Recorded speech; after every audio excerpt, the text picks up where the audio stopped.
가벼운 집에서 그 방송을 보시고 집값이 오르는 거를 원치 않아요, 진짜로. 아니, 잘못된 거는 잘못됐다고 얘기를 해야 될 거 아니에요.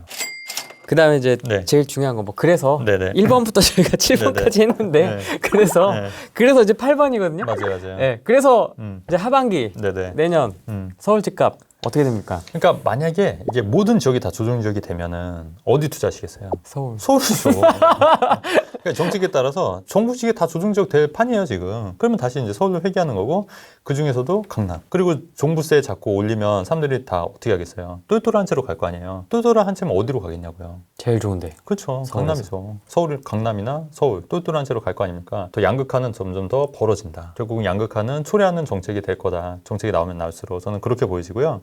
그 다음에 수도권 같은 경우에도 현재는 비조정 지역인데 조정 지역으로 묶이는 지역이라 하더라도 1주택자 비과세는 유지가 돼요. 그래서 무주택자 같은 경우에는 왜 그 비조정 지역이 중요하냐면 비조정 지역은 2년 거주를 안 해도 2년만 보유하면 비과세가 돼요. 근데 그게 현재는 비조정 지역이라 해도 나중에 조정 지역이 묶인다 하더라도 다주택자는 양도세 중과가 되긴 하는데 비조정 지역 1주택자는 설령 조정 지역이 된다 하더라도 1주택이면 2년만 보유하면 비과세 적용은 되거든요. 그렇기 때문에 만약에 무주택자고 내가 이거 실거주가 아닌 투자를 하겠다 하면은 저는 차라리 지금 비조정 지역, 수도권에 있는 비조정 지역을 노려서 2년만 보유하는 전략. 어차피 거주를 못해도 비과세 되는 거니까. 왜냐면 이게 투자할 때 세금도 굉장히 중요한 거예요, 사실은. 왜냐면 이 비과세가 아까 제가 8천만 원 뭐 이익 중에 1,500 정도 그 세금을 내야 된다고 얘기했잖아요. 그게 일반 세율일 경우에 그렇고요. 이게 비과세면 아예 세금이 없다는 거거든요. 없는 거잖아요. 그러니까 1,500만 원은 그냥 더 1,300, 1,400만 원 버는 거잖아요. 그러니까 사실 1,400만 원은 부동산 투자해서 벌기 쉽지 않아요. 네. 그러니까 그런 비과세 전략을 잘 활용해서 투자하는 것도 하나의 방법이다. 오늘 제가 굉장한 팁을 드린 것 같아요. 프레임 TV에 나와서 그렇게 생각하지는 않으실 것 같지만 조금만 더 추려주시면 안 되겠습니까? 조금만? 네, 그래. 지난번에 김포 얘기해 주셨던 네네네. 것처럼 좀 그래도 네네.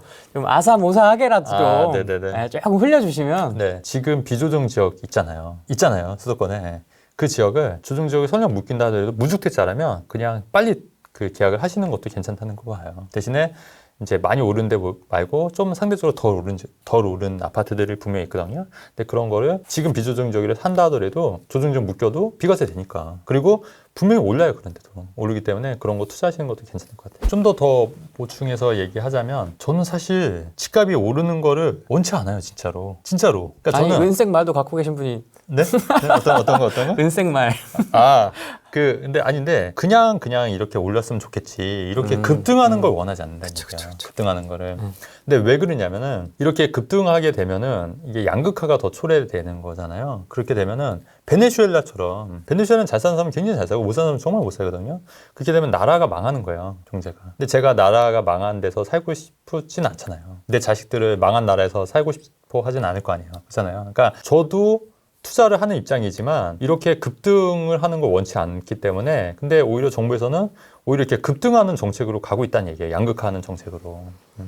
그래서 이런 거는 바로 잡아야 된다. 바로 잡아야 되는데 이렇게 말하시는 분들이 또 의외로 많지도 않아요, 사실. 저도 좀 제 채널에서 좀 이런 부분 좀 얘기를 하려고 해요, 앞으로. 왜냐면은 바뀔 건 바뀌어야 되잖아요. 고칠 건 고쳐야 되는 거고. 그리고 지금 현 정부를 지지하신 분들도 많이 계시겠지만 아니 잘못된 거는 잘못됐다고 얘기를 해야 될 거 아니에요. 안 잘못됐대요. 아니 그러니까 답답한 거야 진짜.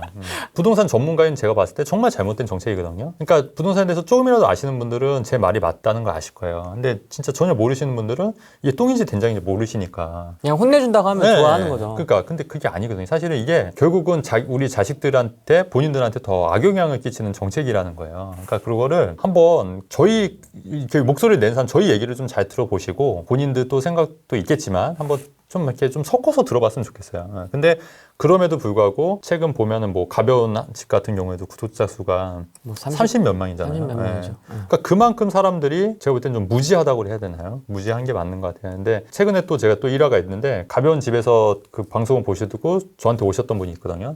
상담을 받으러. 둘 다 이제 접근을 네네. 하신 거네요. 네네. 오, 괜찮네. 네, 근데 그분이 얘기하는 게 그 전까지만 해도 그게 진리인 줄 알았대요. 그 가벼운 집이. 근데 이제 어떤 한 친구분이 야 너는 왜 그 방송만 보냐고 다른 유튜브 방송도 보라고. 그래서 그 얘기를 듣고 여러 부동산 방송을 보다 보니까 아 이게 진실이 아니었구나. 가벼운 집이.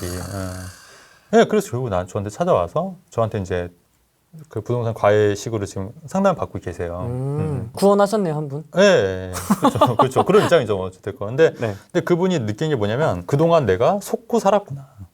그동안 내가 우물한 개구리였구나. 근데 이분처럼 깨달으신 분도 있어요, 분명히. 근데 그런데 저희도 좀 보람을 느끼는 거고. 채널이 네. 되게 많잖아요. 부동산 채널이 되게 많은데 그 안에 들어가 있는 BM, 비즈니스 모델을 한번 살펴보시는 게 좋아요. 그것도 괜찮을 것 그 같아요. 사람이 네. 왜 이 콘텐츠를 만들고 있는지, 그러니까 스탠스를 이제 컨셉을 그렇게 잡아서 운영을 해서 상담으로 이제 이끌어서 돈을 버는 구조로 되어 있는 채널들도 있고 한데 자기가 그런 스탠스를 취해서 콘텐츠를 만들어서 마케팅으로 활용을 하고 있는 건지 아니면 진짜 그 사람을 위해서 진심을 다해서 이야기를 하고 있는 그렇죠. 건지 네. 네, 속 깊은 그렇죠. 이야기를 하고 그렇죠. 있는 건지 이걸 판단을 할 줄 아셔야 되는데 이제 그냥 뭐 대부분 못해요. 올라간다 그러면 그냥 막 맞아요. 개새끼 소새끼 막 이렇게 맞아요. 다 알아버리니까 맞아요. 머리가 아픈 거지 저희 그렇죠. 입장에서는. 예전에 그 유튜브 채널 보면은 약간 부동산에 대해서 좀 우호적인 얘기만 해도 댓글들이 굉장히 안 좋았잖아요. 근데 지금 돌이켜보면 사실 저희 말이 다 맞잖아요. 그 채널들, 제 예전 채널들 보시면 다 영상들 다 있거든요. 호랑이 TV도 마찬가지고. 영상들 다 봐보세요. 과거로 돌아서 보시면 저희 말이 어느 정도 다 맞아요. 그리고 그 가벼운 집 얘기는 다 사실 다 틀리거든요, 사실. 그렇잖아요. 네. 근데도 아직도 그렇게 맹신하시는 분들 보면 참 답답한 것 같아요. 답답해요. 뭐 서민의 등불이래나 어떤 그런 댓글 막 그러니까 참 대단하신 것 같아요. 그분도 참 마케팅 능력이 네. 대단하신 것 같아요. 근데 그게 저도 또 한편으로 얘기하고 싶은 게 뭐냐면 돈을 버는데도 저는 좀 약간 등급이 있다고 봐요. 그러니까 무슨 말이냐면은 다른 사람을 도와주면서 돈을 버는 게 진짜 좋은 거예요. 그러니까 의사들이나 변호사들이나 아 그렇죠. 네, 다른 사람들이 이렇게 일깨워주고 선생님들이나 그렇죠. 그렇게 해서 돈을 벌면 얼마나 좋은 겁니까? 근데 다른 사람들한테 피해를 주면서 돈을 버는 사람들이 있어요.